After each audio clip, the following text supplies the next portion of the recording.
Hi friends, this is Dr. Shruthi, consultant Ferty9 Hospitals at LB Nagar branch. Today I'm going to answer few of your queries. అంటే నా దగ్గరికి కామన్గా ఏ questions వస్తున్నాయి వాటికి నేను answer చేద్దాం అనుకుంటున్నాను. So this is regarding male infertility అండి. అసలు మేల్ ఇన్ఫర్టిలిటీ అనేది మన టోటల్ ఇన్ఫర్టిలిటీలో 30-35% రీజన్ అవుతుందన్నమాట. సో ఇదివరకు అందరూ ఫీమేల్ ఇన్ఫర్టిలిటీ ఏదైనా ఇన్ఫర్టిలిటీ ప్రాబ్లం వచ్చింది అంటే they would definitely put all the blame on the ఫీమేలే రీజన్ అన్నట్టు అనుకుంటారు. So India still has to develop. So but మన స్టడీస్లో తెలిసింది ఏంటంటే మేల్ ఫ్యాక్టర్ కూడా 30-35% రీజన్ అవుతుంది అనమాట ఇన్ఫర్టిలిటీకి. ఐదర్ స్పర్మ్ స్లో అయిపోవడము, లేదా జీరో కౌంట్ అయిపోవడము, లేదా ఇంపార్టెన్సీ అంటే ఎజాక్యులేషన్ ప్రాబ్లమ్స్ రావడము, ఎరెక్షన్ ప్రాబ్లమ్స్ రావడము, ఇలాంటివన్నీ కలిపి చూసుకున్నట్టయితే ఒక 30% రీజన్ అవుతుంది. ఇంకొక 30% వచ్చేసి ఫీమేల్ ఫ్యాక్టర్ అలా ఉన్నాయన్నమాట. మిగతా 10-15% వచ్చేసి అన్ఎక్స్ప్లెయిన్ ఇన్ఫర్టిలిటీ. సో మేల్ ఇన్ఫర్టిలిటీలో చాలామంది క్వశ్చన్స్ అడుగుతారు, మేడం మరి సాఫ్ట్వేర్ ఈ ల్యాప్టాప్స్ యూజ్ చేయడం వల్ల ఏమైనా స్పర్మ్ కౌంట్ తక్కువ అవుతుందా? సో ల్యాప్టాప్స్ అనేవి ల్యాప్ మీద పెట్టుకొని యూస్ చేయడం వల్ల ఆ రేడియేషన్ డెఫినెట్లీ స్పర్మ్ హెల్త్ని కొంచెం ఎఫెక్ట్ చేస్తుందండి. నాట్ లైక్ సివియర్లీ, చాలా సివియర్గా కాదు, బట్ డెఫినెట్లీ మేము అలాంటిది అవాయిడ్ చేయమని చెప్తాం. సో ల్యాప్టాప్ని ల్యాప్ మీద కాకుండా మీరు టేబుల్ మీద పెట్టుకొని వర్క్ చేసేలాగా చూసుకోండి. అండ్ కంటిన్యూస్గా ల్యాప్టాప్ ముందు కాకుండా అట్లీస్ట్ ఒక హాఫ్ అన్ అవర్ 1 అవర్ తర్వాత బ్రేక్ తీసుకొని అయినా మీరు ఒక 10 minutes బ్రేక్ తీసుకొని మళ్ళీ you come and sit and work before your laptop. So laptops use చేయడం వల్ల డెఫినెట్లీ స్పర్మ్ హెల్త్ ఎఫెక్ట్ అవుతుంది.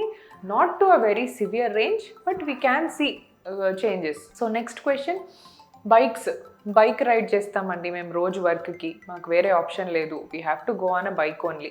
సో ఇలా బైక్ రైడింగ్ వల్ల ఏమైనా ప్రాబ్లమా? నార్మల్గా బైక్ రైడ్ చేసేవాళ్ళు రెగ్యులర్గా ఎంత చేస్తున్నారో అంత చేస్తే అలా ఏం ప్రాబ్లం లేదండి. ఇప్పుడు for example 4 to 5 kilometers daily బైక్లో రైడ్ చేసేవాడు 40 kilometers వెళ్ళాల్సి వస్తే obviously there's a lot of difference. So ఇలా ఎక్కువ కంటిన్యూస్ బైక్ డ్రైవింగ్ కానీ, లాంగ్ డిస్టెన్సెస్కి బైక్ డ్రైవింగ్ కానీ ఉంటే అది ఆ లోకల్ హీట్ వల్ల కూడా స్పర్మ్ ప్రొడక్షన్ ఎఫెక్ట్ అయ్యే ఛాన్సెస్ ఉంటాయన్నమాట. So next query, working environment. So మేము వర్క్ చేసే ఎన్వైరన్మెంట్ వల్ల స్పర్మ్ హెల్త్ ఏమైనా ఎఫెక్ట్ అవుతుందా?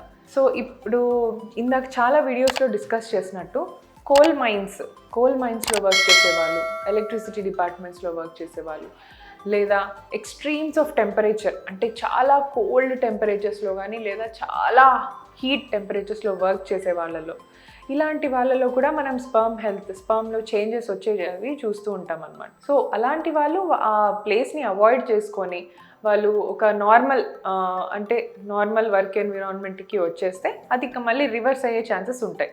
సో మీ లో స్పర్మ్ కౌంట్ ఏదైతే ఉందో దట్ మళ్ళీ it can come back to normal. So ఇలా వీటికి ట్రీట్మెంట్స్ ఉన్నాయా? మరి మందుల ద్వారా సెట్ చేసుకోవచ్చా? Yes, we have medicines for that. Antioxidant rich medicines ఉంటాయండి. So all kinds of medicines available ఉంటాయి.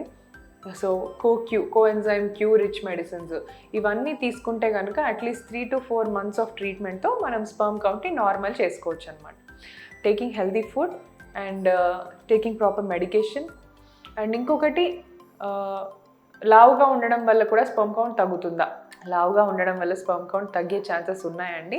Because obesity not only effects the sperm, but also ఆ ఒబేసిటీలో ఆ ఫ్యాట్లోంచి రిలీజ్ అయ్యే హార్మోన్స్ ఏవైతే ఉన్నాయో అవి టోటల్ బాడీకి కూడా హార్మ్ఫుల్ అండి.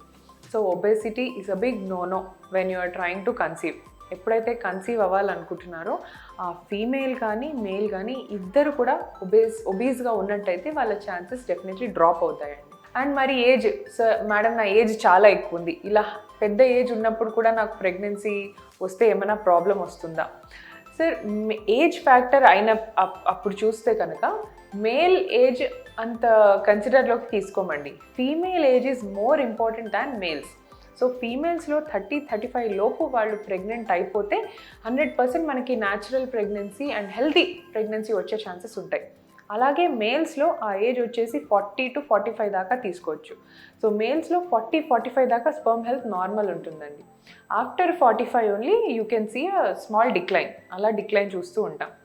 సో అండ్ ఈ డయాబెటీస్ తర్వాత బీపీ, షుగర్ ఇలా ఉండడం వల్ల కూడా స్పర్మ్ ప్రొడక్షన్ లో అవుతుందా?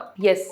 సో షుగర్ వల్ల స్పర్మ్ ప్రొడక్షనే కాదండి, ఎజాక్యులేషన్ అంటే within 1 minute or within 2 minutes ఇంటర్కోర్స్లో పార్టిసిపేట్ చేసిన 1 minute లోపే వీర్యం అనేది బయటకు వచ్చేస్తుంటుంది అనమాట. ప్రీమెచ్యూర్ ఎజాక్యులేషన్ అంటాం.